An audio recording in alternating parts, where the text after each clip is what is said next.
Shabbat Shalom, Haverim e Haverot. Vamos então começar a nossa parashá de hoje. Hoje, Bereshit, capítulo 34, continuação. Já que ontem eu publiquei uma nova gravação, né, do nosso estudo, mais completa. Quem acompanhou, aprendeu um pouco mais sobre Bereshit 34. Baruch Hashem? Baruch Hashem. Então hoje nós vamos dar uma continuação para esse estudo, aprofundar um pouco mais sobre esse casal, já que aqui tem muita coisa a ver com algumas profecias, com alguns acontecimentos futuros, e que clareiam muitas coisas em relação a Mashiach e anti-Mashiach também. Então, na parashá de Bereshit 34, que eu publiquei ontem, quem quiser assistir vai ter uns 44 minutos de muita informação. Foi muito rápido. Eu falei igual o locutor de rodeio. Né? Foi veloz. Baruch Hashem. Então hoje, Shechem e Diná em casa. Na leitura da Torá, nós temos a impressão de que Diná ela foi violentamente sequestrada por Shechem e ela foi estuprada contra a própria vontade. Mas será que foi assim mesmo? Será que as coisas aconteceram dessa forma? Nós temos o infeliz hábito e a tradição e a cultura de não saber julgar e observar as situações. Então hoje a gente vai observar um pouco mais de perto essa situação, a situação de Diná e de Shechem. Baruch Hashem? Deixa eu só copiar aqui um link dessa parashá, passar para algumas pessoas que estão em outros locais.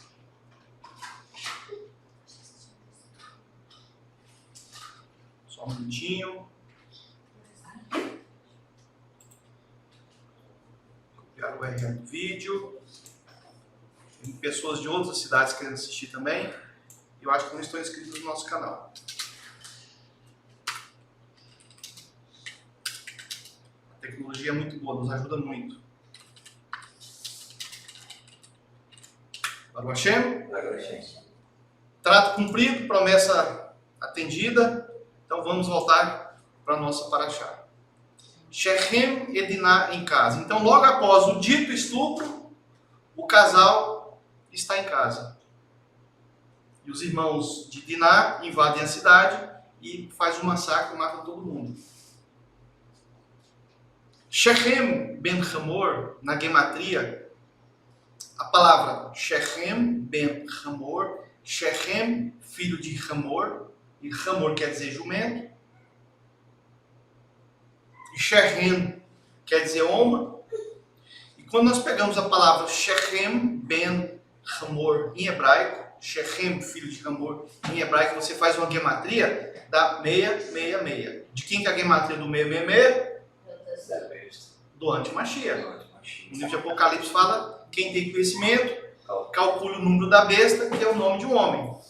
E aqui no livro de Bereshit, nós conseguimos achar mais um sinal do anti-Mashiach. Na Torá, bem escondidinho.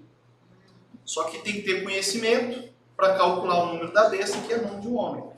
Então, o nome Shechem ben Hamor, Shechem, filho de Hamor, na gematria hebraica, dá 666.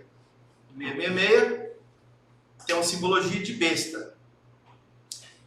E Shechem, em hebraico, também significa dúvida. E é o filho da besta, Shechem. Então, o que Diná queria se casar com uma besta dessa? Não tinha outro para ela escolher, não, tinha que ser uma besta. Onde ela foi amarrar o burrinho dela? pois bem, mas foi o que aconteceu. E isso tem uma grande representação na questão da restauração.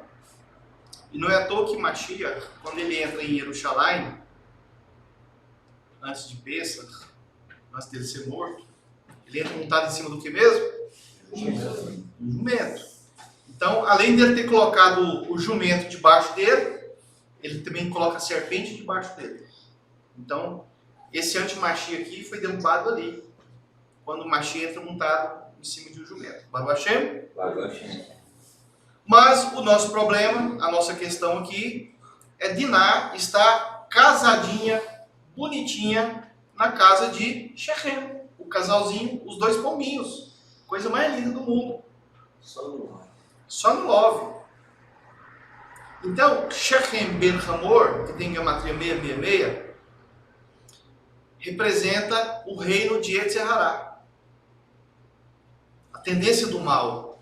Nós, seres humanos, nós temos a tendência de fazer o bem e a tendência de fazer o mal. Shechem, ele não significa ombro, que divide o peito e as costas. Então nós temos o bem e as costas representando o mal. Inclusive, quando o nosso Criador ele dá as costas para alguém, quer dizer que o mal vai afligir aquela pessoa. Quando ele dá a face, o bem vai afligir aquela pessoa. Inclusive está na Birkat Kohanim, que é a bênção sacerdotal, né? Que a te abençoe, te coloque a face sobre ti, te perdoe, etc. Então, Shechem Ben Hamor representa as costas, a inspiração do mal, a tendência do mal, ou a falta da inspiração do bem. Então, o que é maldade? Maldade é a ausência do bem. Então, muitas das vezes, a gente pensa que não fazer nada é fazer o bem, a gente se engana. O ato de não fazer o bem é o mesmo que fazer o mal. Então, uma pessoa que faz o mal e uma pessoa que não pratica o bem, ambas estão praticando o mal. Só muda de ambiente, né? Só muda de ambiente. Pois o mal é a ausência do bem. A primeira questão da dúvida é a falta de conhecer. Então, já que Shechem, ele significa dúvida, e a dúvida, ela é falta do quê? Falta de conhecer. Falta de conhecer. Uma pessoa que ela tem dúvida é porque ela está sem conhecimento. Né? E conhecer Elohim, que é o primeiro mandamento ou insinuação da Torá. Ou seja, se eu não conheço o Eterno, o que eu tenho? Dúvida. E como é que eu conheço o Eterno? Torá. Pela palavra, pelo ouvir a palavra. E a palavra de quem? Do Eterno. Não, é a palavra do meu cérebro, do meu raciocínio, da minha inteligência. Eu sou muito inteligente, eu consigo captar as coisas assim. É maldade isso. Isso aí é Yetzirah, é o jumento pensando. Revelação. Isso é um pensamento do jumento.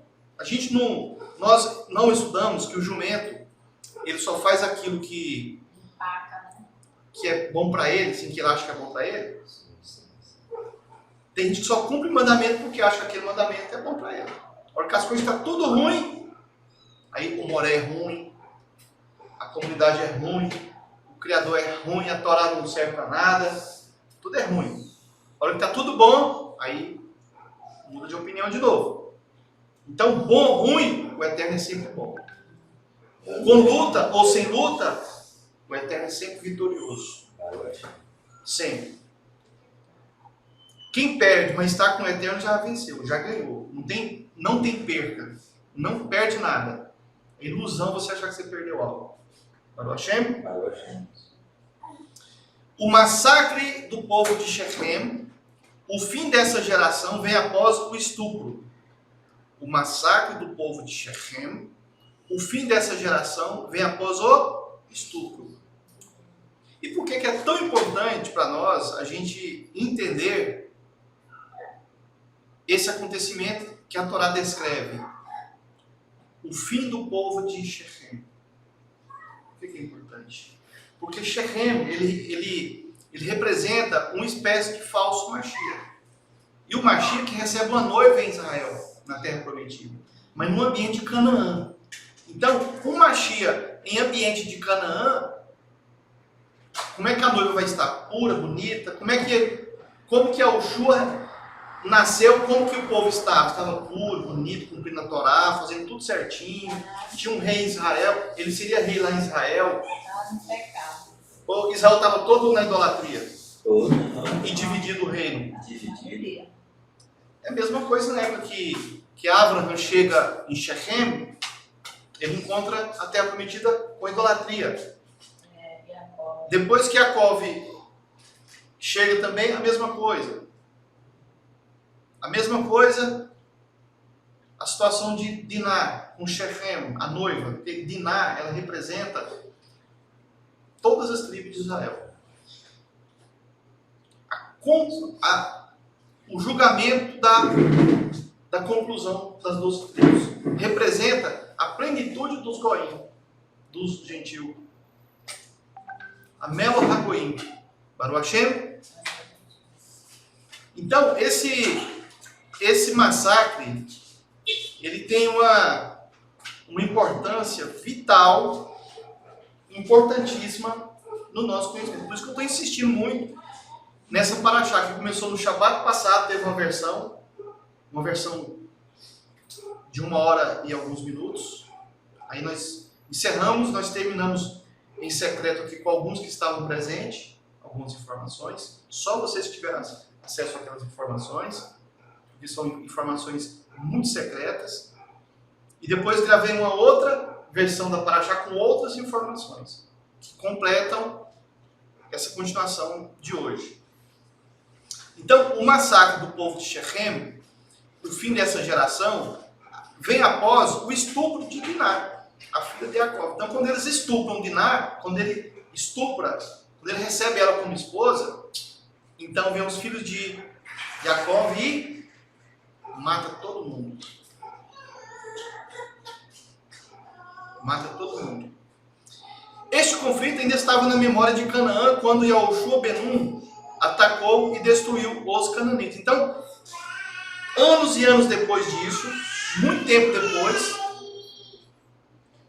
quando Yahushua Ben-Nun ele entrou na terra prometida, na terra de Canaã, eles ainda lembravam desse acontecimento, desse massacre. Então, quando o povo de Israel falou, a gente vai entrar na terra de Canaã, todo mundo já pensou, poxa, eu lembro que eles, há muito tempo atrás, eles entraram aqui e mataram um povo chamado Shechem. Aniquilaram esse povo.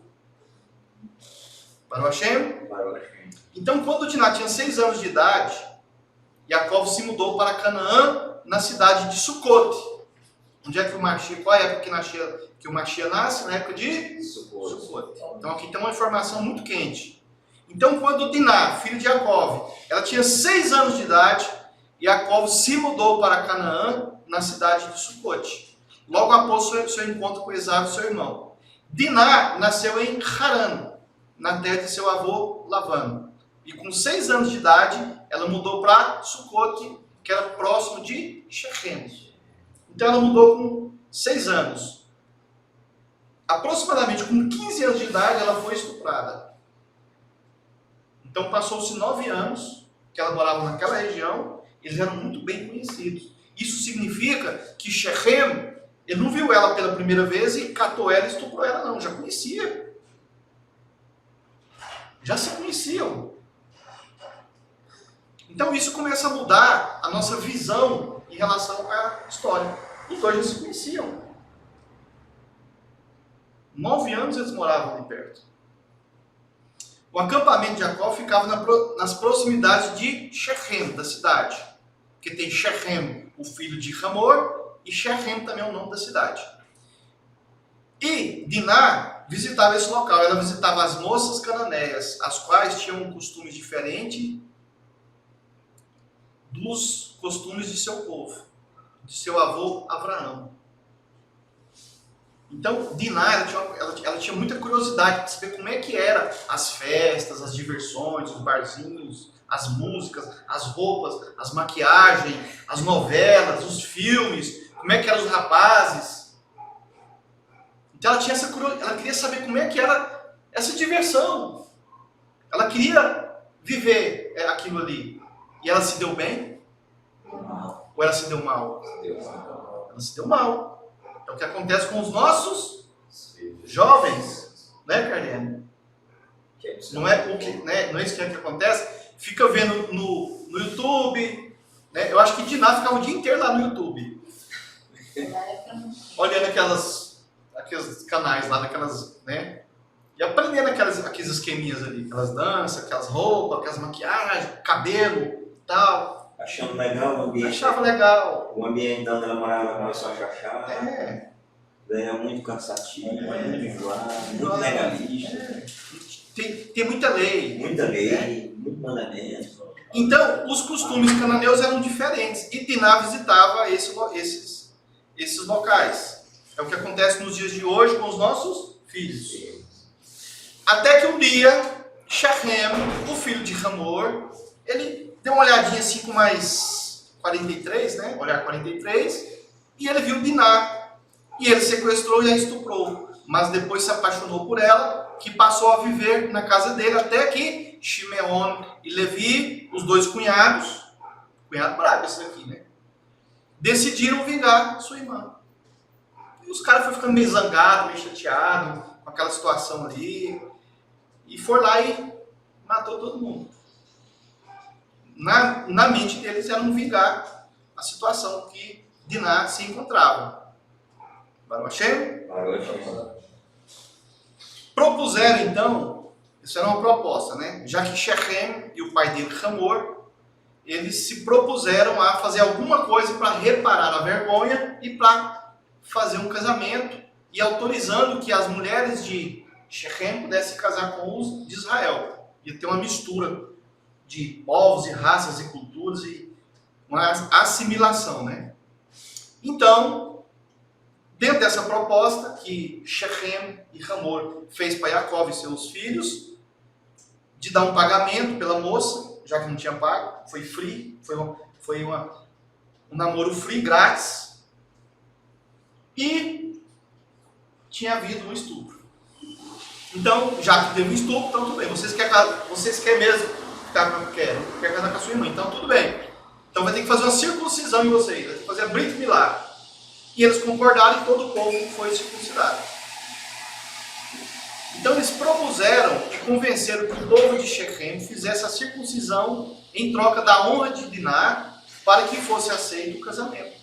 Então mataram os homens de Shechem que estavam se recuperando da circuncisão. E mataram também Hamor, o rei de Shechem. Então mataram também Hamor, o rei, e Shechem, o príncipe. Porque eles fizeram a circuncisão, estavam se recuperando, estavam convalescidos. Nós sabemos que a Brit Milá em adulto, ela tem uma recuperação mais demorada, né? O homem, ele é muito mole, um cortinho desse o homem já fica de cama, não consegue trabalhar, fica manhoso, né? Não consegue fazer nada. E os homens estavam tudo na manha, em casa, guardando um tipo de resguardo, né? Porque é muito mole, né? E aí, os irmãos, os cunhados foram lá e matou todo mundo. Não ficou um. E futuramente, chegou uma fome na região. Anos mais tarde, Diná e sua família foram para o Egito a convite de Yosef. Lembra que deu 7 anos de vaca gorda e 7 anos de vaca magra? Então, a família de Jacó se mudou para o Egito. E Diná foi para o Egito. Para o Hashem. E será que Diná teve uma filha? A Zenat, que foi adotada por Potifar? E depois ela casou com Yosef? Então será que Yosef casou com a sobrinha, filha de Diná? Pode ser que sim, mas isso é só uma história. Figuração apenas. Yaakov havia proferido um voto de ir a Bet-El e levantar um altar a Elohim e cumprir o que havia se comprometido. Mas não o fez e Diná pagou caro por isso. Então o tempo que ele ficou em Sucot, perto de Shechem, da cidade, ele tinha que cumprir o voto que ele fez para o Eterno. Que ele ia para Bet-El, levantar um altar e apresentar as suas macerot e as suas terumot, seus dízimos e as suas ofertas. Mas ele ficou enrolando, ele enrolou, ele não foi, ele demorou, e uma coisa não deixou, e um problema não permitiu. Então, todo o tempo todo dava errado para que ele cumprisse esse voto. demorar a cumprir voto ao Eterno tem preço. Então Jacó havia proferido um voto de ir até Bet-El e levantar um altar a Elohim e cumprir o que havia se comprometido. Mas não fez, e Diná pagou caro por isso. Quando um voto é proferido, varões, homens, mulheres, quando um voto é proferido, não pode sofrer atraso. Imagine se você faz um voto e tem pessoas envolvidas nesse voto, e de um dia para o outro você para de gostar daquela pessoa, que a pessoa te chateia, você não gosta mais daquela pessoa. E aí, você cumpre o voto ou não? Não, mas eu não gosto mais de fulano. Não cumpriu o voto. Tem que cumprir o voto. Se você falou que vai cumprir, tem que cumprir. Tem que cumprir. Gostando ou não. E a pessoa Gostando ou não. cumpriu. E a pessoa Não. cumpriu. Você faz um voto, você fala assim, não, eu faço um voto de fazer uma festa. É um exemplo, não é assim que a gente faz voto não. Mas é um exemplo. Eu vou fazer um churrasco só de carneiro. E dentro desse voto eu chamo fulano, beltrano e ciclano. Aí um desses você não gosta, de um dia para você acontece algo lá, vocês viram inimigos. E o cara está chateado com você está chateado com a outra pessoa, mas você fez o voto para aquela pessoa ir. E aí, como é que faz? Tem que levar a pessoa. Tem que cumprir o voto, né? Cumpriu o voto. Mas e se a pessoa fala, não, eu não gosto de você, o voto é seu, o problema é seu, eu não tô nem aí, não vou não. E aí, como é que faz? A pessoa está desobrigada. É desobrigado. Aí é a hora da testemunha, né? Mas e aí? E a sua palavra? Tem que fazer a festa. Porque a sua palavra não tinha cláusula que a pessoa podia anular o que você falou. Sim. E aí? Não, se ele Tem que chama fazer a outro, festa. faz isso. Não, mas no seu voto é aquela pessoa que tem que ir. Isso acontece aí. Aí, Quem mandou você brigar com ela? aí tem que fazer estratégia. Quem mandou você brigar com Vai, ela? pede perdão. Tem que pedir perdão. Tá tem vendo que não é bom brigar com ninguém? Certo ou errado, não fique inimigo de ninguém. Exatamente. Certo ou errado? Porque o mal pode vir daí. Lógico. Mesmo empurrado, então ela tem que Tem que ir. falar. Mas mesmo você estando certo. Certo ou errado? Não, assim, mesmo você estando certo. Você pode pedir desculpa pra Claro, pessoa? lógico. Nós fazemos isso. Certo ou errado, a gente pede perdão. Certo ou errado. É óbvio que é a maneira, né? Apropriada. Então, quando o voto é proferido, não pode sofrer atrasos. Além disso, no período que Jacó permaneceu próximo ao território de Shechem, isso tornou-se uma ameaça cultural e espiritual contra sua família. A proposta de Hamor poderia gerar a assimilação da família de Jacó pelos povos vizinhos. Então, quanto mais tempo Jacó ficava ali do lado de Shechem, mais riscos de assimilação cultural acontecia contra a família de Jacó. E isso acontece com os nossos filhos nos dias de hoje. A assimilação cultural, filosófica, psicológica, alimentar, de moda, de matemática, de tudo. Tudo influencia. Então, só que hoje, aqui eles estavam do lado de Shechem, né? Nós estamos do lado de dentro. Quantos Shechem estão aí querendo casar com as nossas filhas? Com quantos Shechem as nossas filhas se lambuzam por aí? Com quantos Shechem? As não virgens, né? As que têm uma vida. Com quantos? Porque o sistema fala que isso é legal, isso é bom, isso é divertido, é liberdade, por aí vai. Mas é um sistema cananeu e não israelita. Que a gente não pode interferir, que a gente deve deixar ser livre, Exatamente. escolha. É a liberdade, né, que as pessoas têm hoje. É a liberdade que o mundo dá. Liberdade vai ser libertinagem. É uma lei do mundo, né? Essa liberdade é uma lei do mundo. Em Bereshit 33:20, observamos a transição entre o ato de culto de Jacó e o comportamento depravado de Shechem, por conta dessa proximidade. No lugar de morar em Shechem, ou do lado de Shechem, Jacó deveria ter cumprido seu voto em Bet-El. Era o que ele devia ter feito. Em vez de ficar do lado de Shechem, ele vai para o lado, ele vai para Bet-El e cumpre o voto dele. Jacó parece estar sem ação espiritual nessa fase. Ele não caminhava em direção ao seu compromisso. Elohim parece não se manifestaram, apenas silêncio.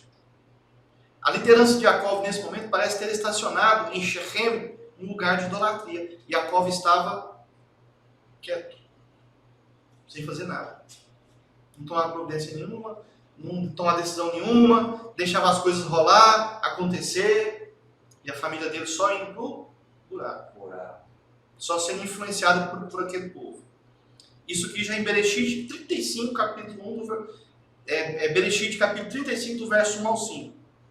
A situação de Diná, vamos falar direitinho? Diná, igual falar no Nordeste. A situação de Diná, com o estupro de Shechem, já com 15 anos de idade aproximadamente, revela que ela já tinha amizade com as filhas daquele povo. Temos a ideia de que o lar de Jacó não era tão atraente para manter seus filhos e principalmente sua filha Diná ocupada com as coisas do seu povo. Diná estava se ocupando com as coisas de Shechem, as coisas do mundo. E quem é que Shechem representa aqui? O anti-Mashiach. Então, o que é que muitos dos nossos filhos se ocupam hoje? Com coisas do anti-Mashiach. Porque as coisas do Mashiach não é legal. Os pais não conseguem criar ambiente para manter os filhos num lugar legal, que é o ambiente de Mashiach. Mas eles vão para o mundo, o ambiente de anti-Mashiach, e vão seguir as leis do mundo. Liberdade sexual, liberdade para vestir o que quiser, para mostrar o que quiser, fazer, falar e pensar do jeito que Comeu. E resultado, depressão, sofrimento, angústia, miséria emocional. É o resultado de seguir as leis de Shechem. Destruição total. Destruição total. Por isso, a Torá ensina que temos que tornar nossos lares atraentes para nossos filhos, para que não se sintam tentados a desejar as alianças que são oferecidas por aqueles cuja única riqueza está presente na vida, os prazeres e vantagens da Babilônia.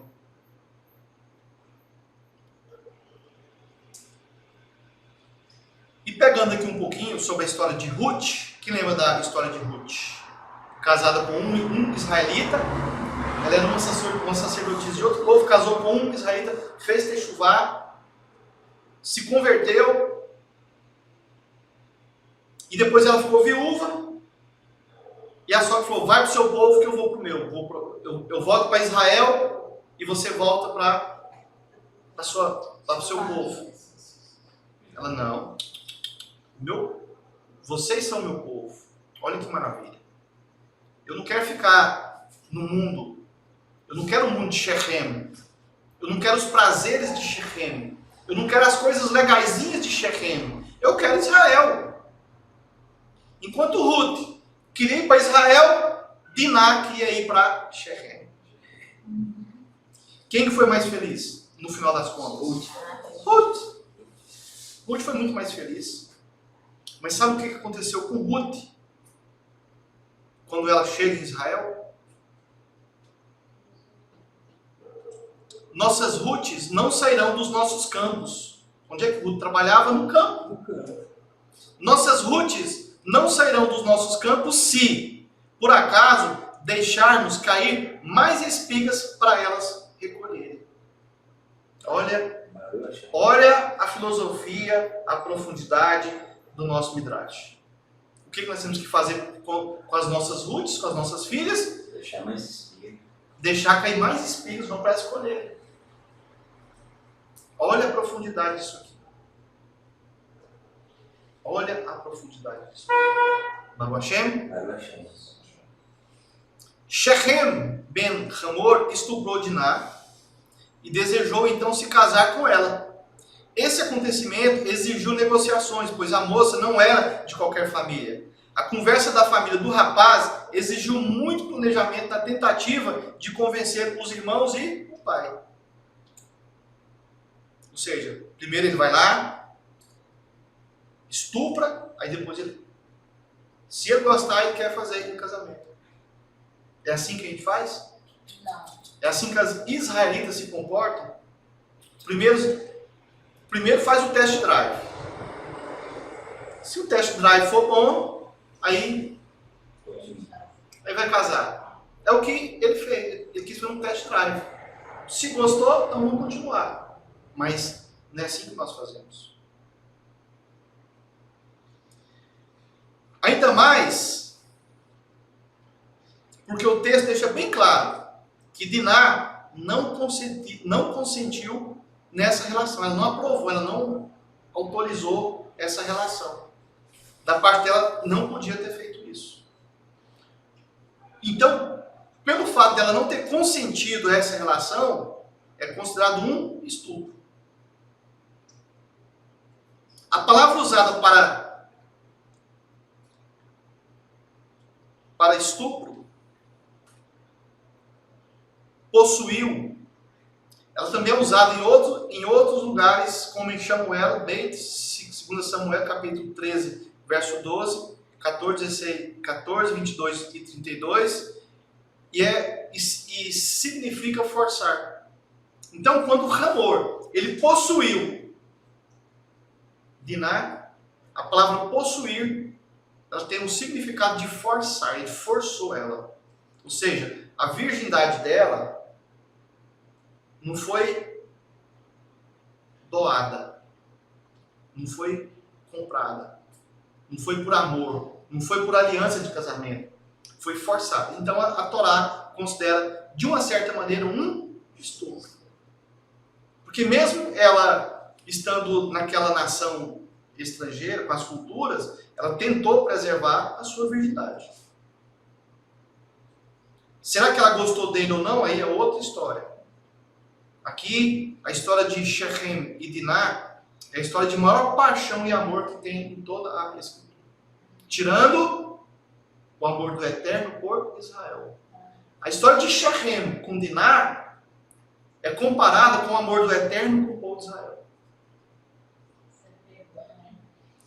E esse rapaz, ele tinha tanto amor, tanta paixão, tanto apego por Diná, que ela, aceitando ou não, ele foi lá e pegou para ele. O que isso significa? Que o Eterno nos sacou do Egito por amor. O faraó queria liberar? Não. O faraó não queria liberar o povo de Israel. Teve que ter 10 pragas. E quando o faraó aceitava, o próprio Eterno lá endurecia o coração do faraó. Várias tentativas. E na última praga, a morte dos primogênitos, ainda assim, o faraó mandou os soldados ir atrás, para impedir que o povo de Israel saísse. Se o mar não se abre, o povo tinha voltado para o Egito, preso. O faraó queria liberar o povo de Israel? Não. O Eterno teve que sequestrar, igual Shechem fez com Diná. Então nós comparamos Shechem, Ben Hamor, um anti-Mashiach, com o Mashiach. Porque quem sacou o povo de Israel do Egito foi o Mashiach. Foi a manifestação dele ali que sacou o povo de Israel do Egito. É o anti-Mashiach imitando o Mashiach. Então nada na Torá é por acaso. Nada na Torá é sem significado, é sem importância. Por isso que nós resolvemos esticar um pouquinho essa paraxá de hoje. E aproveitar que a gente esticou e a gente trouxe mais segredos, mais conhecimento, e nós vamos dividir os nossos estudos pela internet. A gente vai separar pessoas comprometidas com os estudos e as pessoas que não são comprometidas com os estudos, que gostam, são nossos amigos, mas não tem nenhum comprometimento. Então nós vamos manter a nossa comunidade israelita online e vamos divulgar estudos, é claro. Mas estudos como esse vai ser para a Associação Israelita, que é outro grupo fechado, onde os estudos serão fechados também, serão exclusivos e terão continuações como essa aqui. Então, em vez de ter só o estudo da Paraxá na semana, durante a semana toda, provavelmente, dependendo do tempo, a gente vai ter continuação de uma Paraxá durante toda a semana. quantidade como nós estamos tendo hoje. Baruch Hashem. Shechem não propôs um casamento inicialmente, mas ele viu e forçou. A moça não consentiu, mesmo que casar fosse uma proposta vantajosa. Olha só, ele ia casar com um príncipe. Pois casar com um príncipe significaria prosperidade e proteção. Mas com um incircunciso, é onde pesou muito. Também representa a assimilação da cultura e religião cananita. A questão implica que Shechem nem fez uma proposta de casamento, não quis pagar um preço pela noiva e nem fez uma avaliação do preço da noiva. Quando nós vamos casar com a moça virgem, é feita uma avaliação para se ver o preço dela.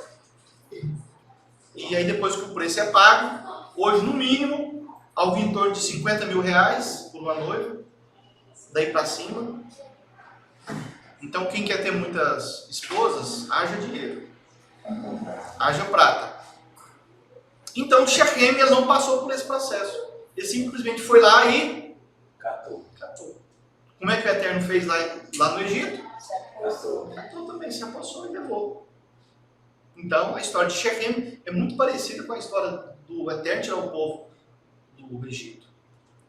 Bom, o preço da noiva ele é estabelecido pela família da noiva. Então se a moça é boa em casa, ela ajuda, né? Aí dá o preço, né? Aí dá o preço da moça, né Carlos?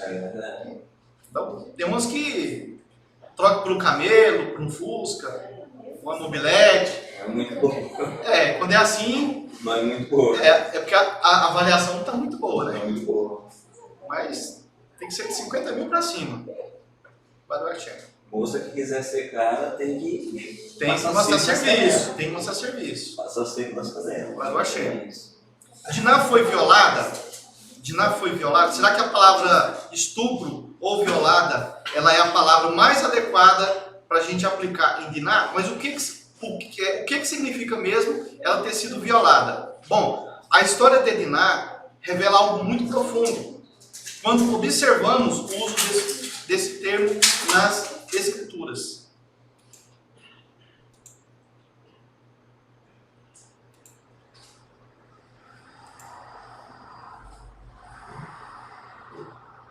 Descobrimos um significado profético profundo que representa profanar. Ou seja, em vez dela ter sido violada, ela foi profanada.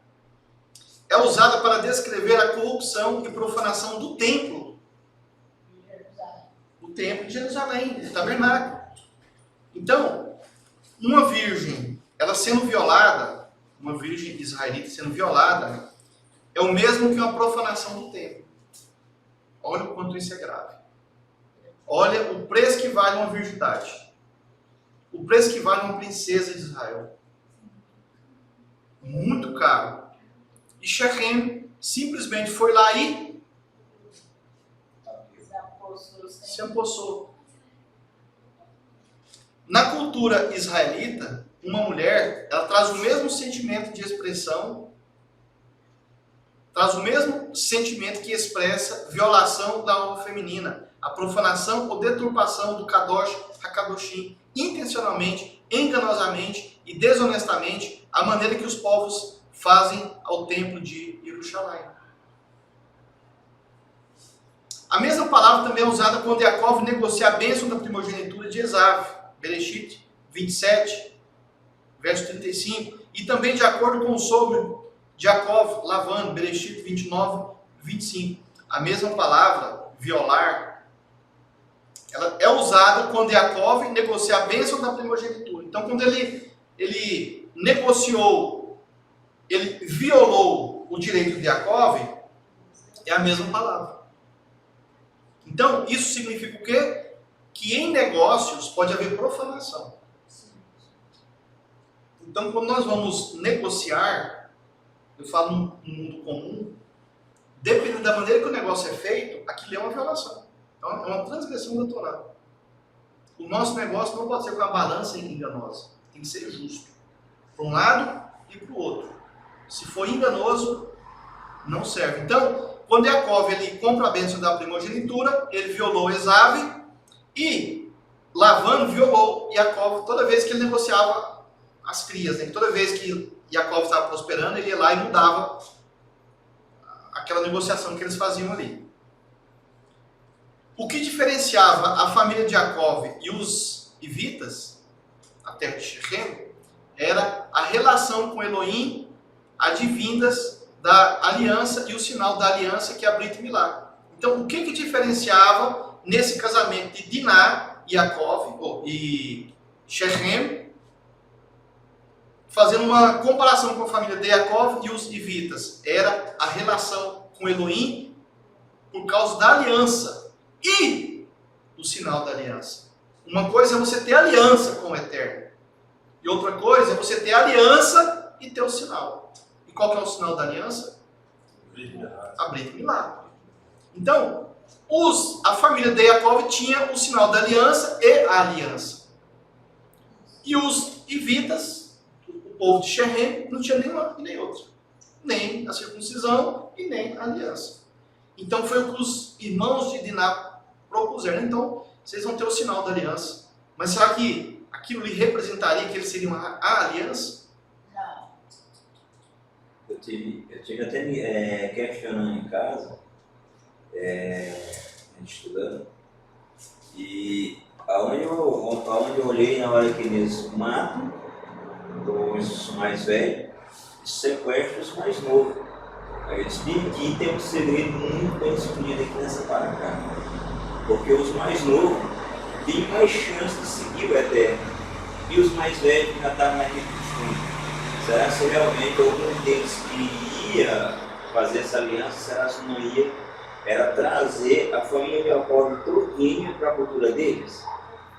Eu digo, então, por isso, eu acredito muito assim, né?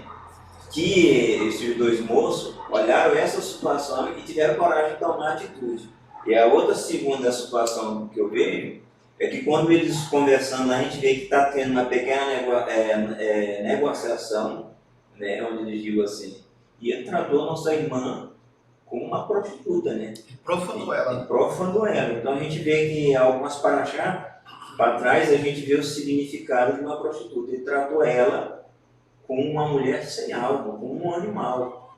Então isso deu uma influência muito grande para eles resolver a situação que talvez Yaakov não teve atitude de resolver, quis negociar, fazer aliança com o Goi, e eles foram lá e cortaram a aliança com o Goi. Aí o Senhor foi lá e fez. Se ele não vir do jeito que o Eterno propõe que nós façamos, Lucaché. Então, essa diferença de ser circuncidado e ter aliança era o que diferenciava muito os Hivitas da família de Yaakov. E isso era um risco muito grande desse casamento. Porque poderia haver uma assimilação irreversível por parte do homem. Lógico que da parte da terra, não. Então, o que diferenciava a família de Yaakov e os Hivitas era a relação com Elohim, advindas da aliança e do sinal da aliança que é a Brit Milá. Porém, a adoção do sinal desacompanhado da fé não passaria de um ato puramente carnal e mundano. Então, do que adiantava circuncidar eles e eles não praticar a fé? Não adiantava nada. Na questão de Shechem, o sem circuncisão, o ato de circuncidar é um ato ainda pior, porque estava sendo proposto com o pretexto para acobertar a violação de Diná. É como sacrificar um porco no templo. A circuncisão em um israelita é um sinal de vida. Nos Hivitas foi um sinal de morte e de vingança. Ao passo que o alachot desse povo era reprovável e incompatível com a Brit Milá. Ou seja, o comportamento deles, o modo deles viverem era incompatível com a Brit Milá. Então, ou seja, quem faz a Brit Milá vai ter que viver pela Torá. Em Devarim, capítulo 22, verso 28, nos mostra que o pecado de Shechem contra Diná não era punível com pena de morte. Então, se eles fossem argumentar, não, a gente vai matar ele porque ele estuprou. Nesse caso em específico, não era punido com pena de morte. Então, realmente, eles erraram feio. Porém, sob a liderança de Shimeon e Levi, os homens em Shechem foram mortos. As cidades foram saqueadas e as mulheres e crianças foram levadas cativas. Baruch Hashem. Baruch Hashem. No final de sua vida, Jacó, em sua bênção final, profetiza que os descendentes dessa tribo seriam espalhados. Bereshit, capítulo 49, verso 7. Por causa de seu ato contra a vida daquele povo. Por sua desenfreada e precipitada vingança, Shimeon e Levi perderam liderança. Olha o que eles perderam. Shimeon e Levi, eles perderam liderança e também a terra de Israel. A tribo de Levi, quando as tribos entraram, a tribo de Levi receberam terra? Não. Não, olha aqui o motivo. Aqui está o motivo. Por que eles não receberam a terra? Mas Simeão recebeu. Entre aspas, né? Acho que ele ficou do lado de fora, não foi? Foi. Até no Egito. Entre aspas. Eles resolveram me receber a herança, parece que fora, não foi? Foi. Está em Bereshit 49, 5, 7. A tribo de Levi, por ter feito Techuvá, mesmo quando esteve no Egito, se mantiveram separados para o sacerdócio após o pecado de bezerro de ouro. Mas por esse ato perdeu a herança da terra prometida temporariamente. Então, quando a tribo de Levi foi para o Egito, os 7 anos de vaca gorda e os 7 anos de vaca magra, a tribo de Levi fez Techuvá. E foi a única tribo de todas as tribos que mantiveram a circuncisão, o Shabat, os nomes, as vestimentas. Ela também foi como a nascer de Jacó. Sim. Ela também levou a nascer de Jacó, mas não levou a terra. E nem Jacó também teve a terra, no final das contas. Então, a tribo de Levi fez Techuvá. Levi reverteu a maldição, mas Shimeon não fez nenhum esforço nesse sentido. Baruch Hashem? Baruch Hashem. Como a Torá lida com o estupro? Em Devarim, capítulo 22, versos 23 e 29, temos 3 leis distintas sobre o estupro. 23, verso 23 de Devarim 22. Se uma virgem, se uma jovem que for uma virgem estiver comprometida com um marido, ela estiver noiva, e um homem encontrá-la na cidade e deitar com ela, então tu vos trareis a ambos fora do portão daquela cidade, e vós os apedrejareis com pedras, para que eles morram. A donzela, porque não gritou. Se ela consentir, né? Se ela consentir. A donzela, porque não gritou, estando na cidade. E o homem, porque ele humilhou a mulher de seu próximo. Assim vós aniquilareis o mal do vosso meio. Então, caso de morte para os dois. Porque houve consentimento. Mas, se um homem achar uma donzela comprometida no campo, uma coisa é na cidade, todo mundo ouvir. Outra coisa é lá no campo. E o homem a forçar e deitar com ela, então somente o homem que deitar com ela morrerá. O estuprador tem que morrer. Diná, ela foi sequestrada no campo ou na cidade? Na cidade. Ela gritou? Ninguém sabe. Consentiu. Ah, mas ela foi bonitinha, né? Mas foi seduzida, talvez. Talvez foi seduzida. Mas ela não gritou. Ela foi sem Ela querer podia- querendo. Ela podia ter gritado, falar que não queria, né? Mas não gritou, e aí? Ela foi sem querer querendo. Ela consentiu. Então, ela não gritou, ela podia ter gritado. Se não gritou e foi, Consentiu. vamos continuar. Mas, para a donzela, tu não farás nada. Não existe na donzela que foi achada no campo algum pecado digno de morte. Porquanto, como um homem que se levanta contra seu próximo e o mata, assim, então, é este fato. É comparado ao assassinato. Pois ele a encontrou no campo e a donzela comprometida gritou e não houve quem a salvasse. Outra forma. Se um homem achar uma donzela que é uma virgem, o que Diná era? Uma virgem. que não estiver comprometida, Diná estava comprometida, Tava não, e pegá-la e deitar com ela, e eles forem achados, então o homem que deitar com ela dará ao pai da donzela 50 shekelim de prata. Olha a multa. E se ela? E ela será a esposa desse homem. E esse homem perde um direito. Porque ele a humilhou, ele não poderá mandá-la embora todos os seus dias.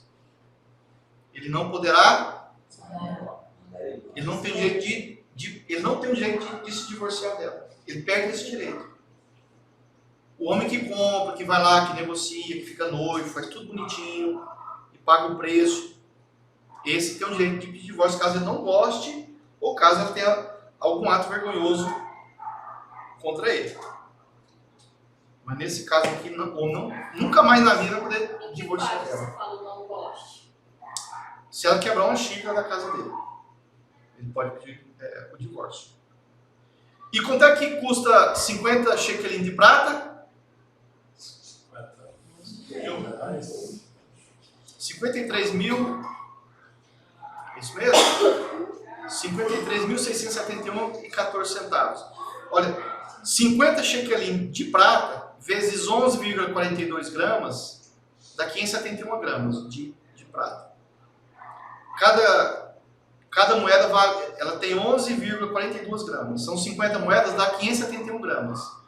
Uma grama, até uns anos atrás aí, uma grama era 17 dólares e 9 centavos. Vezes 571 gramas, dá 9.758 dólares e 39 centavos. Convertidos para reais, mais ou menos a 5,50, dá 53.671 reais e 14 centavos.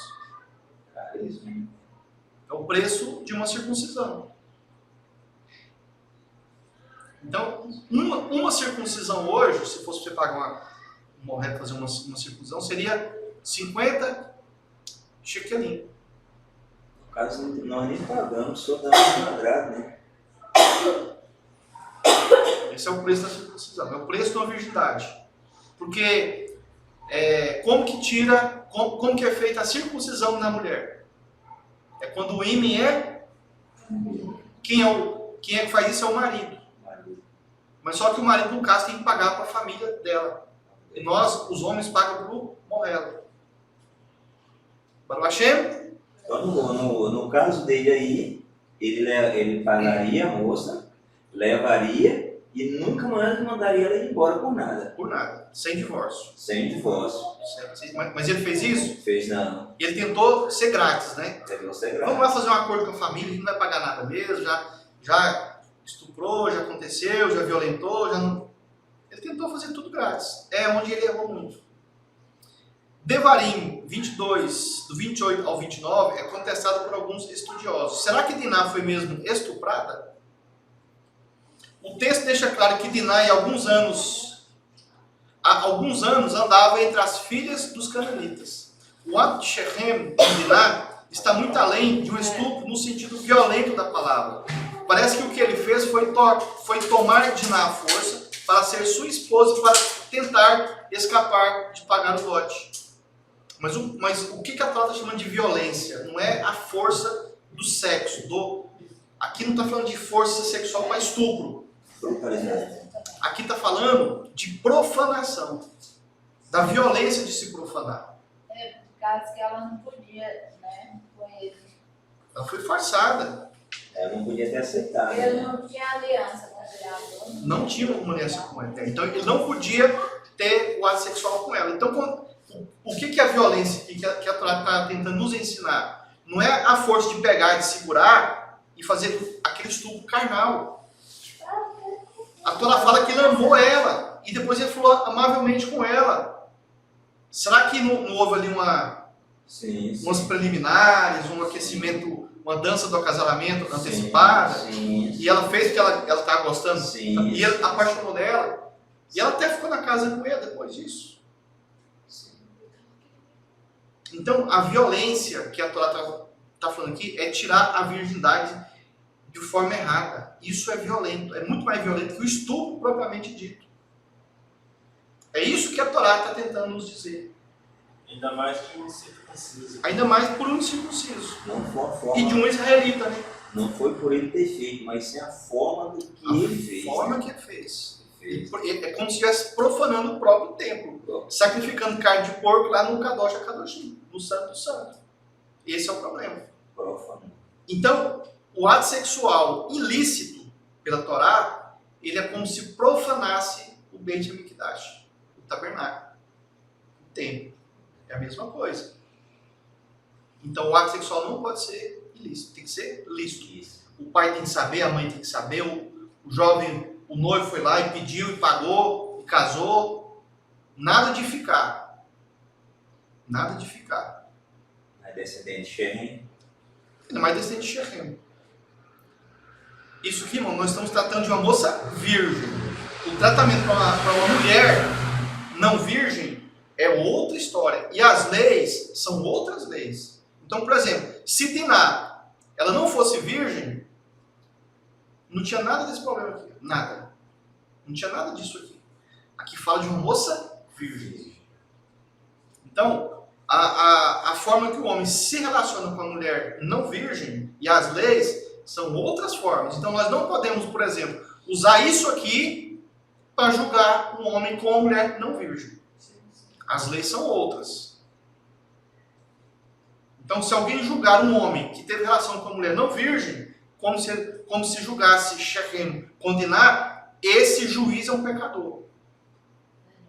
Esse juiz é um transgressor de Torá. Ele é um juiz com a balança enganosa. Ele é um cananita, é um antimachia. Então, nós temos que tomar muito cuidado e observar situação caso a caso. Cada caso é um caso. Ah, fulano teve relação sexual com fulana.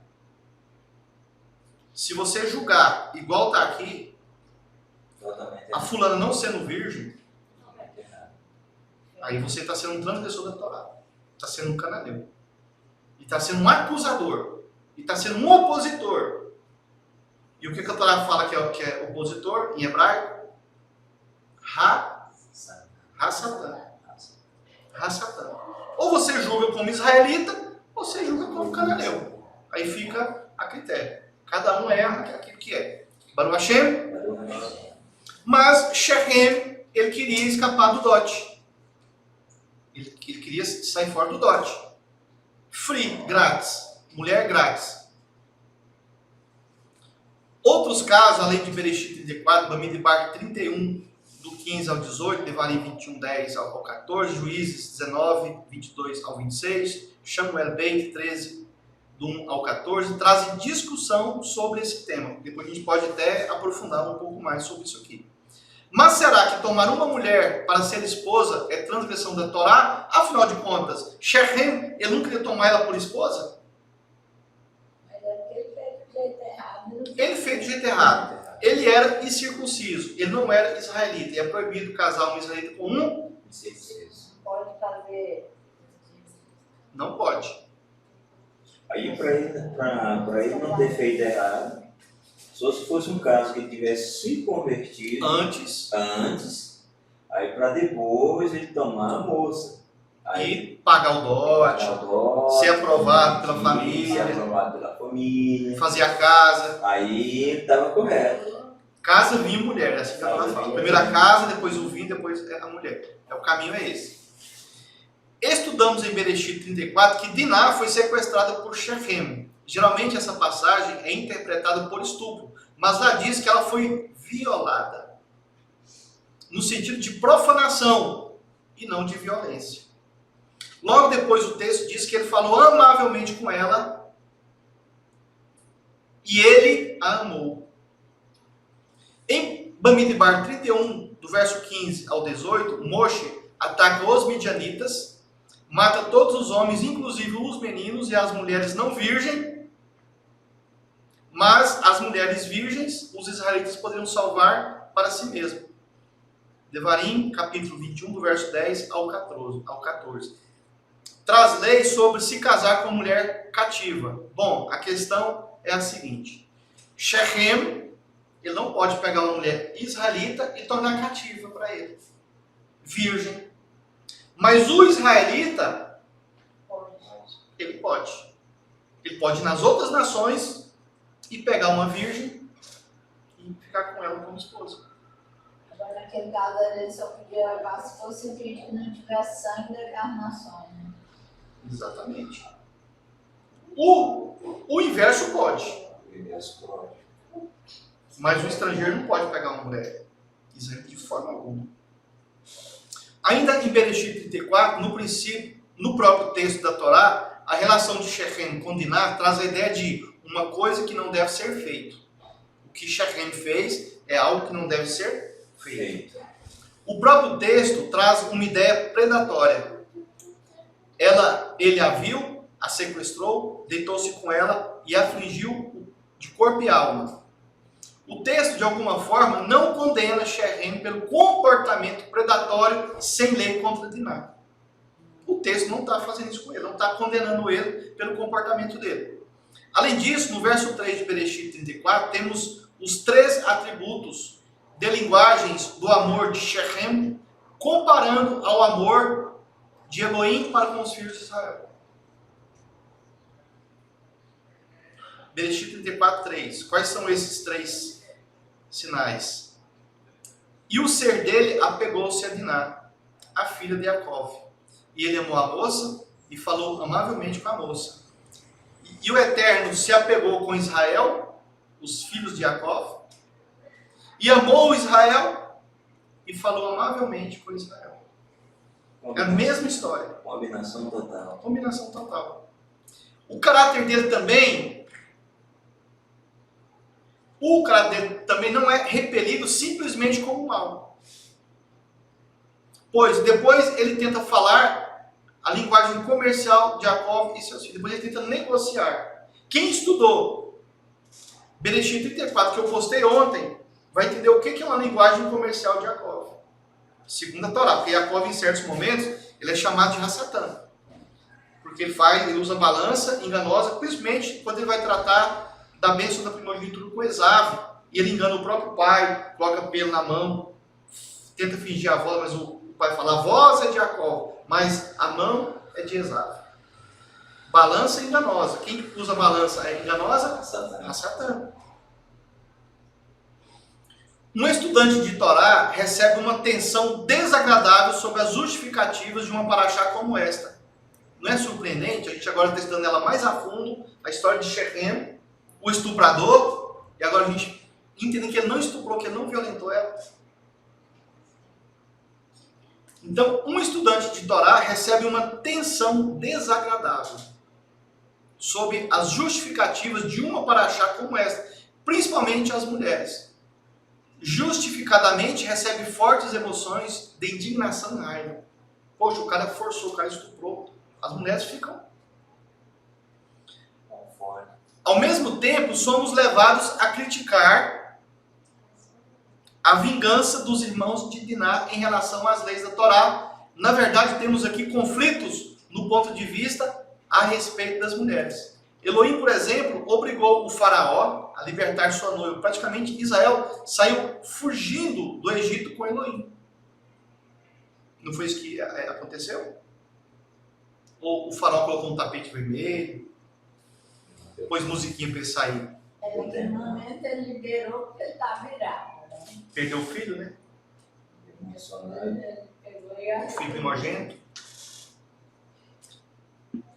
Shimeon e Levi, ele defendem a sua irmã.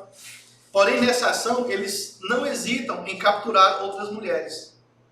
Como se essas mulheres eram sua presa. Eles também fizeram isso depois. Eles entraram lá e cataram as mulheres virgens para eles. O cara que pegou a irmã não pode. Mas eles podem ir lá e fazer isso. E a Torá permite. Será que Shechem estuprou Diná? O comportamento de Shechem não tem características de um estuprador, mas parece ter uma proposta, amor e casamento. Só que do jeito errado. E o que começa errado, termina errado. Então, se as moças querem ter um bom casamento, comece certo. Agora, o jeito de um israelita ele casar com a virgem é de uma maneira, uma mulher que teve um marido só na vida dela toda é de outra maneira, uma mulher que teve mais de um marido é outra forma, aquela mulher que teve vários homens não sendo marido, alguns deles, é outra maneira. Então são formas diferentes e justas pela Torá. Então nós temos que aprender a saber como que isso é feito. E as nossas parashot, futuramente, elas vão dando mais detalhes sobre isso. Aqui no caso nós estamos tratando de uma virgem e de um estrangeiro. De uma virgem israelita e de um estrangeiro. O comportamento de Shechem não tem características de um estuprador. Mas ele profanou ela sendo um israelita.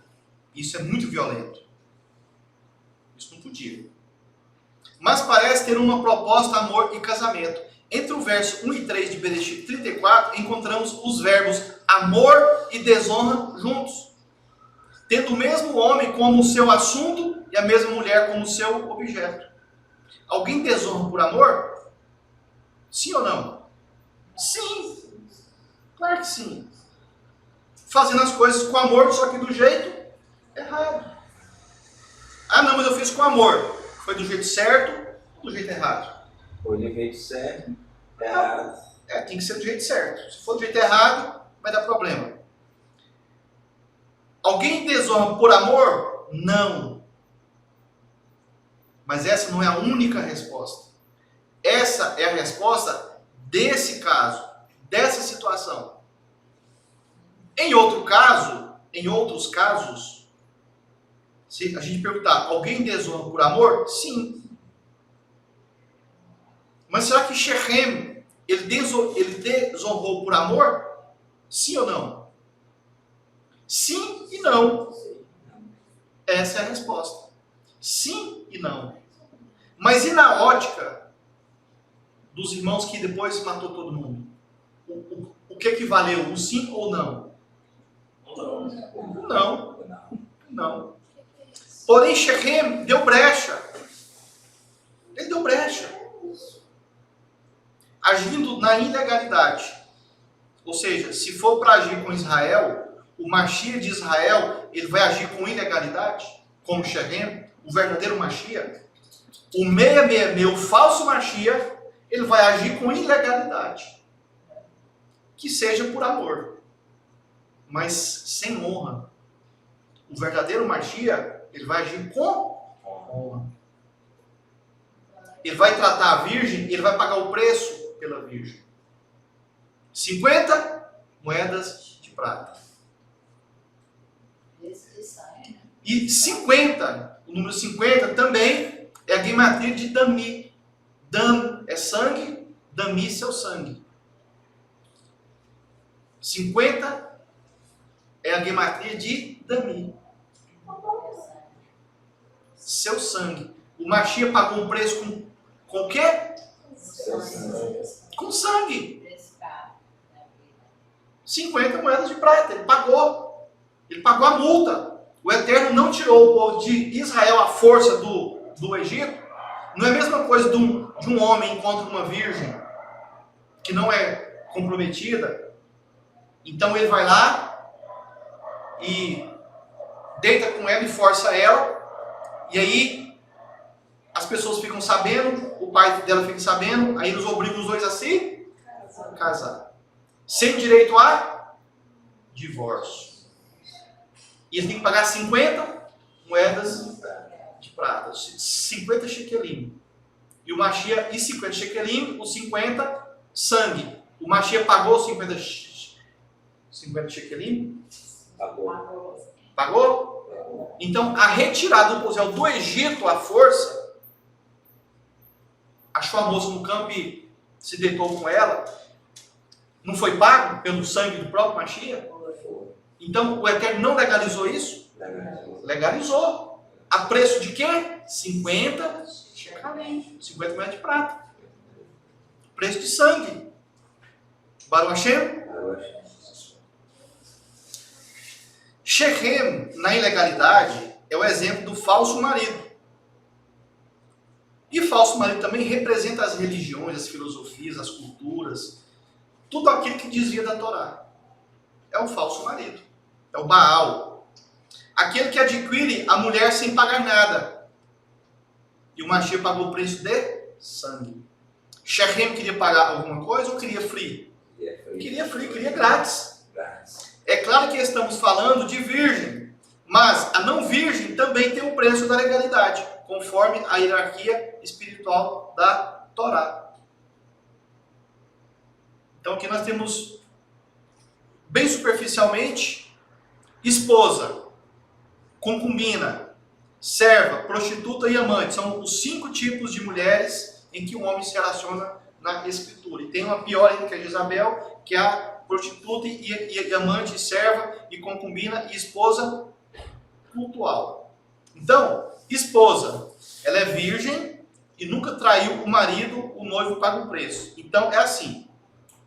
A mulher casou com um homem virgem. Se ela nunca traiu esse marido, o preço que ele paga por ela é válido. Mas se ela adulterou, ela perde esse valor. Ela perde o status de esposa. Então, aquela mulher que casou virgem, mas depois ela traiu, ela adulterou, ela perde o status de esposa. Não é mais esposa. E o que é a concubina? É uma mulher de um homem só, que ela foi casada com um homem só. Ela ficou... Ela ficou viúva. Ela ficou viúva, ou ela divorciou, mas ela foi mulher de um só homem. E ela é concubina. E nunca traiu o marido. O noivo não paga o preço. Então, a esposa se paga o preço, a concubina depende da concubina, o homem paga o preço. Depende da concubina, o homem paga o preço. A serva escrava ou a mulher capturada, mulher com mais de um homem e nunca traiu o marido. Também o homem não paga preço por ela. A prostituta, então o homem ele vai resgatar uma prostituta. A prostituta, para ser resgatada e se transformar em mulher de um homem israelita, ela tem que fazer techuvá e ela tem que pagar um preço para o marido. Não é o marido que paga o preço para ela que paga o preço para o marido. A amante, aquela mulher que teve uma vida de amante, a mesma coisa. Ela tem que fazer techuvá e ela paga um preço muito alto para o marido. Porque pode acontecer de um amante ou uma prostituta dela se casar com um homem israelita e ela nunca trair esse homem. E pode acontecer de um casar virgem e ela trair o marido. Diná fica silenciada no texto. Nenhum pensamento ou sentimento é manifesto e depois da Brit Milá e da matança de seus irmãos vão à casa do casal para resgatar Diná. Então a gente percebe que Diná, ela passa o tempo todo silenciosa. Você não escuta ela falar nada, ela não reclama de nada, tudo para ela estar tranquilo, tudo. Ela nem gritou. Tanto de um lado como de outro, ela consente. Ela consente tudo. Então ela está silenciosa. A única coisa que a gente sabe aqui é o nome dela e que ela se parecia com Léa. Porque no texto de Bereshit 34 fala Diná, filha de Léa. Baruch Hashem? Então essa é a nossa paraxá de hoje. Não sei quanto tempo que ela durou. E ela pode ser que ela tenha algumas continuações durante a semana para a gente poder aprofundar um pouco. Mas ela está gravada, quem quiser assistir depois, juntamente com a de ontem, Bereshit 34, vai descobrir muito mais coisas, vai ter muito mais revelações. Ela casou mesmo depois ou não? Como? Ela casou depois ou não? Não. Aí ela desaparece. Ela vai desaparecendo aos poucos. Baruch Hashem? Então, Shabbat aos nossos irmãos que estão nos acompanhando pela internet. Até o próximo Shabbat. Talvez com a paraxá de número 35. Shalom, shalom a todos.